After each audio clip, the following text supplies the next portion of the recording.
Selamat siang Bu Nika. Selamat siang juga Bu. Bagaimana kabarnya hari ini? Puji Tuhan baik-baik saja. Ibu bagaimana? Puji Tuhan saya juga sehat. Nah Bu Nika, seperti yang sudah saya sampaikan beberapa saat yang lalu, kalau saya mendapatkan tugas untuk melakukan supervisi di kelas, untuk supervisi akademik ini nanti kita akan melewati 3 tahapan. Yang pertama itu pra-observasi, yang kedua nanti observasi, yang ketiga adalah pasca observasi. Nah, pada siang ini kita akan melaksanakan tahapan yang pra-observasi dulu ya Bu. Kita bisa berdiskusi dan bertukar pikiran terkait kesiapan Ibu untuk melaksanakan supervisi di dalam kelas, dan juga agar pelaksanaan supervisi Ibu ini dapat berjalan dengan lancar tanpa adanya hambatan. Dan juga supervisi ini nanti bertujuan untuk meningkatkan kemampuan Bu Nika dalam akademik, keterampilan atau pengetahuan, begitu juga dengan pengalaman mengajar Ibu di dalam kelas. Baik Bu. Nah Bu, sekarang kita akan melakukan tahapan pra-observasi. Jadi untuk kegiatan pra-observasi ini nanti ada beberapa pertanyaan yang akan saya ajukan. Apakah boleh? Boleh Bu, silakan Bu. Oke, baik Bu. Untuk membuka percakapan kita, kalau boleh saya tahu nih, apa harapan Bu Nika dari pertemuan kita hari ini? Ya Bu, pertama saya sangat merasa senang sekali bisa bekerja sama dengan Ibu. Saya juga merasa senang ya mendapat surprise dari Ibu untuk meningkatkan kompetensi saya terkait bagaimana proses pembelajaran saya di kelas. Dan saya juga ingin berdiskusi dengan Ibu mengenai rencana pelaksanaan pembelajaran saya yang akan saya lakukan Bu. Oke, baik Bu Nika. Tujuan kita siang ini untuk berdiskusi terkait persiapan Bu Nika dalam melaksanakan supervisi nantinya. Kalau boleh saya tahu lagi nih Bu Nika akan menyampaikan materi tentang apa? Baik Bu, jadi begini ya Bu, kami akan belajar tentang analisis unsur intrinsik cerpen. Jadi nanti peserta didik akan melakukan analisis pada sebuah cerpen yang dibaca. Oke, terkait materi tentang analisis unsur intrinsik cerpen yang akan Ibu sampaikan, tentulah ada tujuan pembelajaran yang ingin Ibu capai oleh peserta didik. Kira-kira apa nih yang akan menjadi tujuan pembelajaran? Tujuan pembelajaran peserta didik ya Bu? Iya. Ya baik, jadi setelah mempelajari atau memahami unsur intrinsik cerpen yang dibaca, diharapkan peserta didik mampu menganalisis unsur intrinsik cerpen yang dibaca. Nanti juga nanti saya akan menampilkan sebuah video tentang cerpen. Setelah itu saya juga akan memberikan kegiatan membaca dan praktik kepada siswa Ibu. Oke, baik Bu Nika, sangat biasa sekali ya Bu Nika. Nah, dari tujuan pembelajaran yang telah Ibu sampaikan, area mana nih yang ingin Ibu kembangkan? Baik Bu, jadi ada beberapa area yang ingin saya kembangkan sesuai dengan tujuan pembelajaran yang sudah saya buat. Tadinya kan siswa menonton video dan membaca juga. Jadi di sini saya ingin meningkatkan literasi kepada peserta didik. Dengan menonton dan membaca, mereka mampu memahami unsur intrinsik pada cerpen yang dibaca. Lalu setelah itu peserta didik juga akan melakukan analisis pada cerpen yang nantinya mereka baca secara berkelompok. Jadi di sini mereka akan dibiasakan untuk belajar, berdiskusi dan berkolaborasi dengan teman-temannya. Begitu Bu. Oh ya, jadi ada kerjasama yang baik ya Bu di antara mereka. Nah, dari area yang Ibu kembangkan itu ya berarti yang pertama meningkatkan literasi peserta didik. Ya.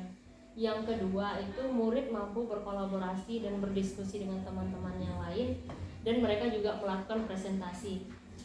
Luar biasa sekali. Menurut saya apa yang sudah Ibu rencanakan, yang Ibu persiapkan ini sangat menarik dan sangat menyenangkan dalam pembelajaran. Nah, apa saja nih yang sudah Ibu persiapkan untuk supervisi nantinya? Baik Ibu, jadi saya sudah mempersiapkan perangkat pembelajaran berupa modul dan berupa juga ada LKPD yang nanti akan dikerjakan oleh peserta didik Ibu.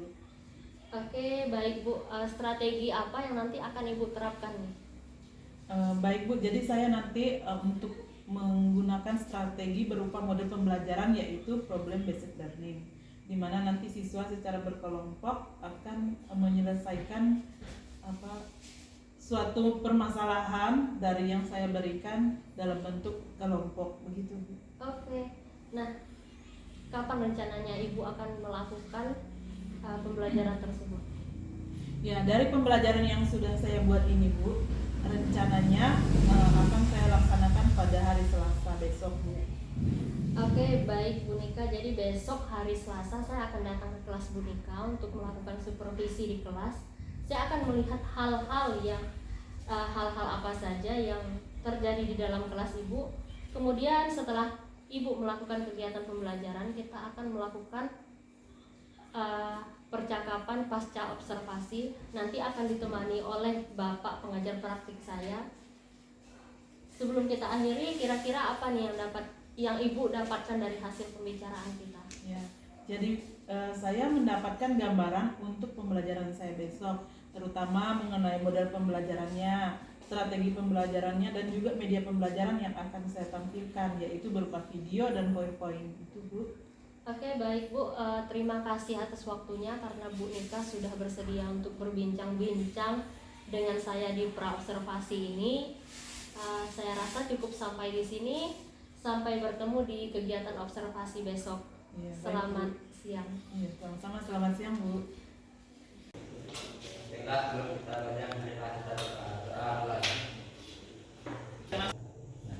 Tidak masuk, kemana dia? Apa? Berarti tanpa keterangan. Api Dimas? Tidak ada juga. Brigit? Iya, terima kasih buat kalian yang sudah hadir. Semoga besok-besok kalian tetap semangat, dan sebetulnya memang harus selalu semangat untuk datang ke sekolah, karena sekolah adalah tempat kalian mencari ilmu. Baik, cerpet adalah Karya sastra dibuat dengan tujuan menghibur dan mendidik. iya, karya sastra yang dibuat dan bertujuan menghibur dan mendidik. Kalau berita tujuannya apa? Berita ada juga nggak yang tujuannya menghibur? Ada juga sih ya. Kalau kita nonton kan, tidak semua berita itu berita mengenai hal-hal yang mencekam. Jadi antara teks cerpen dengan teks berita, ya, sama-sama sebuah teks yang dibangun oleh unsur-unsurnya. Kalau berita dibangun oleh unsur 5W+1H atau disebut dengan adik simbol. Nah ini tadi, ya. Kalau teks cerpen Semangkuk nasi. Pada suatu hari di Taipei, matahari hampir terbenam. Kamu juga anak yang baik. tidak hanya menonton saja, tidak hanya mengamati, tapi ada pesan yang mau disampaikan, yaitu adalah dalam kehidupan sehari-hari sesama manusia hendaklah saling membantu. Contohnya kalian harus saling membantu juga teman-temannya yang kesusahan. Selain temannya, membantu gurunya. Membantu siapa lagi kalau di rumah? Membantu orang tua dan orang di sekitar kita. Kemudian saat kita membantu sesama dengan suka-cita, jangan tersungut-sungut, jangan terpaksa, jangan tidak ikhlas. Karena kalau kita ikhlas, kalau kita benar-benar ingin membantu orang lain, suatu saat kita juga akan mendapatkan bantuan, walaupun tidak dari orang itu, tapi dari orang lain. Apalagi meski kita tidak memiliki pamrih, ya, tetapi demikian benih yang ditabur, demikian pula buah yang akan kita tuai. Setuju atau tidak? Jangan takut kalau kita sudah berbuat baik, jangan takut. Suatu saat kita pasti akan mendapatkan. Kadang kita malu ya, tetapi demi kelanjutan hidupnya dia rela, ya. Oke?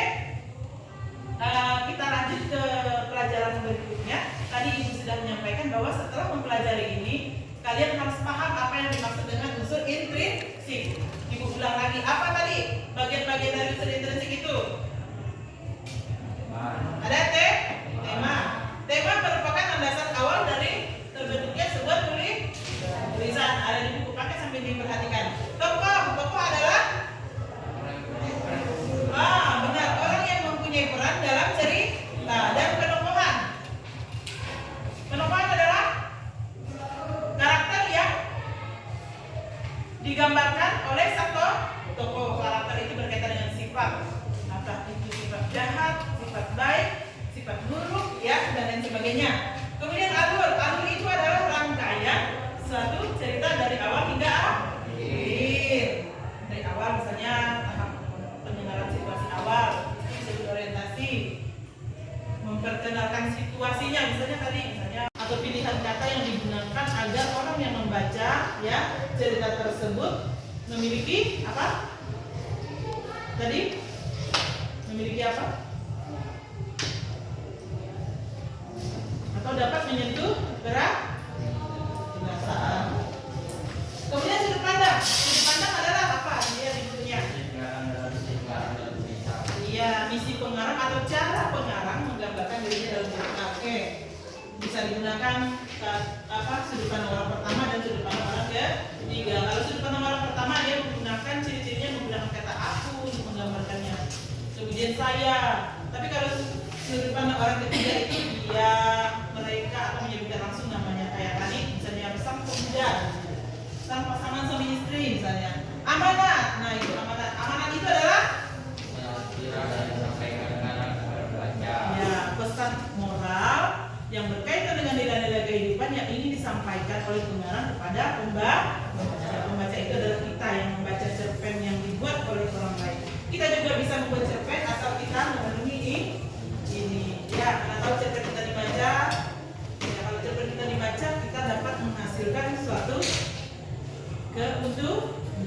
Banyak orang baca cerpennya kan, dan kesuksesan itu tidak hanya dirasakan oleh yang sukses, tetapi juga orang yang dulunya membantu orang itu yang menjadi sukses. Jadi jangan takut untuk membantu orang lain. Oke ya? Sudah paham? Bisa dipahami? Bisa. Kalau sudah bisa dipahami, sekarang ibu mau membagi kalian beberapa kelompok. Ini jumlahnya berapa ya? 17. Dibagi menjadi 4 kelompok. Kalian akan membaca sebuah cerpen yang berjudul Tukang Cukur, karyanya Budi Dharma, dan secara berkelompok kalian akan menganalisis unsur intrinsik yang ada di cerpen karya Budi Dharma ini. Silahkan dibagi ini satu kelompok 4 orang ya. Ini ke kelompok 2, kelompok 1, kelompok 2, kelompok 3, kelompok 4, tidak ada kawannya. Ya udah, 3 aja ini kelompoknya ya. Satu kelompok 3 orang. Jadi kalian atau siapa yang bisa bergabung di sini? Ya, 1 orang. Oke, itu ini adalah cerpennya. Cerpen ini berjudul Tukang Cukur. Kalian baca secara bergantian dengan teman-temannya. Setelah kalian baca, kalian analisis unsur intrinsik yang ada di dalamnya. Temanya apa? Selain tema, siapa tokohnya dan amanatnya, semuanya kalian cari. Ada tidak tadi? Bukan bacaannya. Ini kan ya. Silakan dikerjakan. Ibu beri waktu 25 menit ya. Setelah itu presentasi. Jadi kerjakan mulai dari sekarang. Boleh sambil buka buku, boleh cari di HP, boleh. Kalau ada HP boleh buka HP-nya.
Baik, terima kasih. Kami akan mempresentasikan hasil kerja kelompok kami. Nah, unsur intrinsik. Unsur intrinsik. Tema: manusia yang oportunis, tokoh dan penokohan, Gito, kakek Leman, tukang cukur, Dasuki. Gito, alur, maju, tidak menceritakan masa yang lampau atau masa lalu. Latar tempat, kawasan pinggiran kota Kudus. Suasana menegangkan. Sudut pandang orang ketiga, tidak ada penyebutan aku atau saya.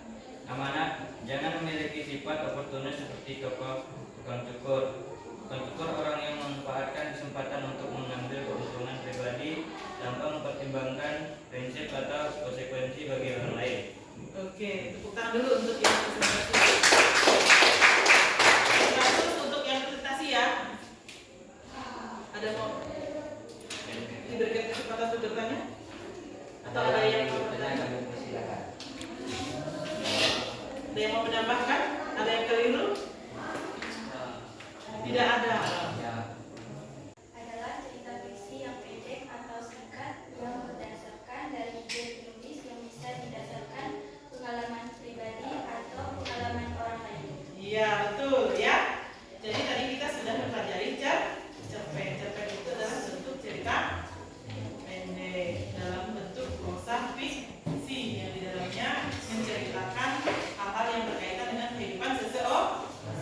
Ada lagi yang mau menyimpulkan? Menyenangkan atau tidak? Apa yang menyenangkan bagi kalian? Ayo. Apa yang menyenangkan bagi kalian?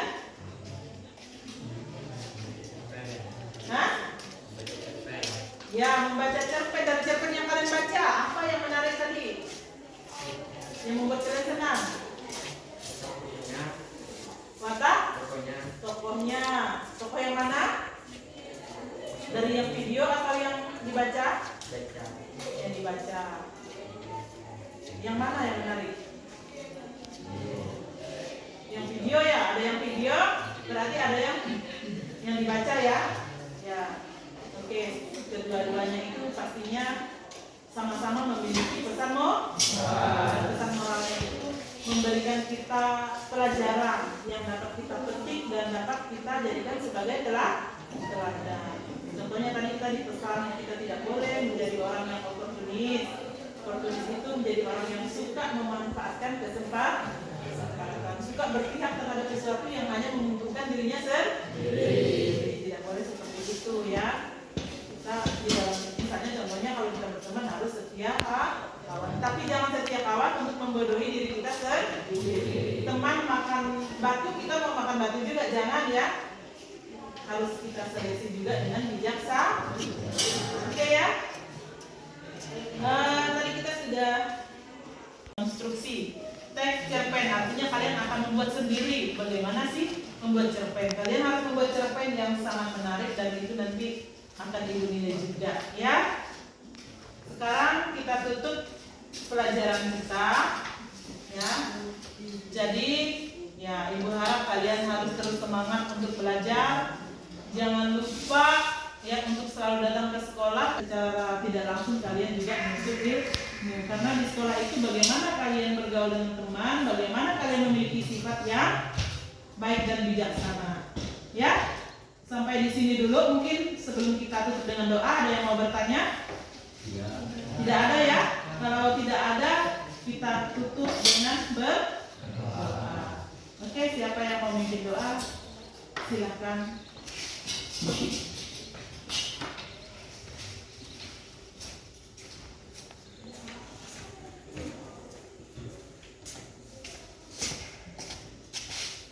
Bila teman-teman sebelum kita mengakhiri pelajaran kita hari ini, bila kita berdoa mulai.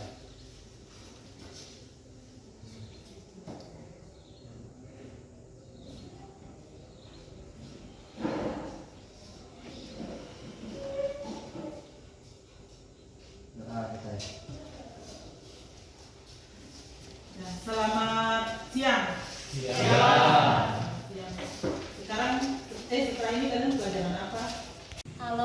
Nancy Oktaviani, saya CGP Angkatan 11 dari SMA Negeri 3 Tempunak, Kabupaten Sintang, Provinsi Kalimantan Barat. Saat ini saya akan melakukan praktek coaching yang ditemani oleh Bapak PP saya, Bapak Catur Isiantono, dan ditemani oleh rekan saya yaitu Ibu Nika. Selamat siang Pak Catur dan Ibu Nika. Selamat siang. Bagaimana Pak Ibu kabarnya? Puji Tuhan, baik. Sehat, makanya ke pantai sini. Oke baik. Saat ini kita akan melakukan percakapan pasca observasi ya Bu, karena Ibu sudah melakukan pembelajaran kelas. Sekarang nanti akan ada beberapa pertanyaan yang saya akan ajukan kepada Bu Nika terkait pelaksanaan observasi itu. Bagaimana Bu? Ya baik Bu, setelah dilakukan observasi tersebut saya merasa sangat senang sekali, terutama karena saya diberikan kesempatan untuk dapat diobservasi. Oke, ya puji Tuhan ya Bu, karena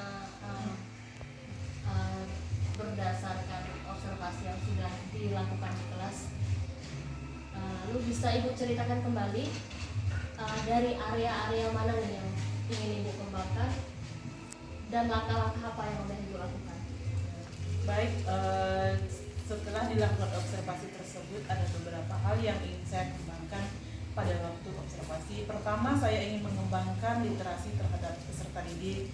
Selain itu, pada waktu itu saya membuat sejenis kerja kelompok. Nah, itu untuk juga mengembangkan peserta didik dalam berkolaborasi bersama teman sejawatnya. Oke, baik Bu. Nah, dari area-area yang Ibu kembangkan ada literasi dan kerja kelompok. Jadi melalui kerja kelompok itu murid mampu berkolaborasi. Nah, menurut saya itu sudah sangat bagus. Lalu sejauh mana nih area pengembangan yang sudah Ibu lakukan tadi? Apakah menurut Ibu sudah berhasil atau tidak? Ya, menurut yang saya lihat dari kegiatan belajar, peserta didik sudah memperlihatkan keaktifannya. Cuman harus ditingkatkan lagi. Jadi kedepannya saya akan memberikan motivasi lagi kepada mereka agar mereka lebih semangat lagi. Begitu. Oke, baik Bu. Nah, setelah Ibu melakukan observasi di kelas, kendala apa nih yang Ibu hadapi? Beberapa kendala yang saya hadapi pada saat observasi, terutama ada beberapa murid yang kurang aktif, ya mungkin merasa sungkan untuk mengemukakan pendapatnya, malu untuk bertanya, ya itu. Oke, baik Bu. Jadi ada beberapa murid yang kurang aktif, juga malu bertanya. Nah, berdasarkan itu, menurut Ibu nih, kenapa hal itu bisa terjadi? Hal itu kalau saya perhatikan bisa terjadi karena murid belum terbiasa untuk mengkomunikasikan kompetensi-kompetensi yang ada pada diri mereka. Baik Bu. Dengan kendala-kendala tersebut, menurut Ibu solusi apa yang paling tepat yang bisa Ibu lakukan dalam menangani hal tersebut? Untuk solusinya, kedepannya saya akan membiasakan mereka untuk mengkomunikasikan apa yang menjadi yang sudah ada di dalam diri mereka, contohnya kayak kemampuan mereka, biar terbiasa harus sering dilatih. Oke, baik. Nah, berarti dari hal-hal tersebut, murid itu sebenarnya Ibu pengennya murid itu lebih mau untuk lebih bersikap terbuka lagi ya Bu ya? Iya. Oke, kapan nih rencananya Ibu akan melakukan ini? Ya. Untuk rencananya sebenarnya hal tersebut lebih cepat akan lebih baik. Jadi rencana saya dalam minggu-minggu ini akan saya lakukan lagi. Oke, baik Ibu. Bagus sekali jawabannya. Jadi terima kasih juga karena Ibu telah melakukan observasi di dalam kelas. Lalu kita sudah melakukan berbagai tahapan-tahapan. Terima kasih juga atas pertanyaan dan jawaban. Pertanyaan saya dan jawaban yang telah Ibu jawab. Semoga semua yang Ibu rencanakan ini nanti dapat terrealisasi dengan baik sesuai dengan yang Ibu harapkan, dan melalui hal ini Ibu juga dapat meningkatkan proses pembelajaran yang ada di kelas. Baik Bu, kita sudah di tahap akhir karena kita sudah melakukan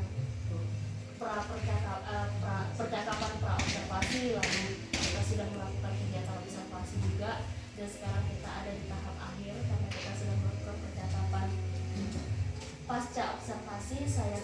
Saya ucapkan terima kasih kepada Bu Nika, saya juga ucapkan terima kasih yang sebanyak-banyaknya kepada Pak Catur karena sudah bersedia hadir di sini. Akhirnya saya akhiri, selamat